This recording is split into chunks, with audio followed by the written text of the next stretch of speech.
Hey guys, it's Chris again with Lazy Day Pools. The question submitted this time through our YouTube channel was a pool owner that was asking how to repair a structural crack in a fiberglass pool shell. So a structural crack is a crack that goes all the way through the shell itself. It's generally caused by shifting of the shell. There's really only two options available to properly repair a structural crack in a fiberglass pool shell. Well, there's technically three. One is to just rebuild the entire pool, tear the entire shell out, rebuild the entire pool. That's going to be a minimum of $50,000, even for small pools, and so it's very expensive. The other two options are to repair the crack itself or the shell itself.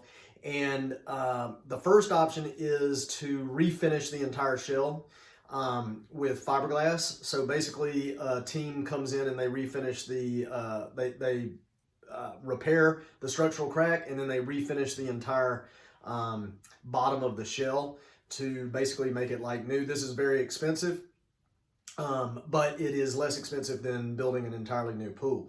The other option, which is the option that Lazy Day provides, is we go in and we install a 30-year fiberglass reinforced membrane over the surface of the fiberglass shell. So in other words, we don't technically repair the crack, we just put a membrane over the entire shell. So it's no longer technically the fiberglass that's holding the water in the pool, it's the membrane.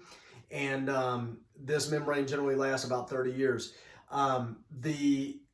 This is also a very expensive option, but it's also significantly less expensive than rebuilding the pool altogether. Those are the two options.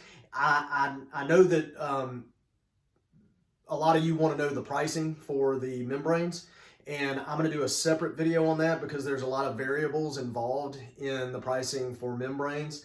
But generally speaking, membranes are very expensive, generally $8,000 to $20,000 depending on the application and the size of the pool and kind of the shape of the pool and all that good stuff. But I'll go into more details into the next video. If you'd like to be alerted when that video comes up, please click subscribe and also click the bell button so that you'll be alerted when new videos come up. Thank you so much for your time.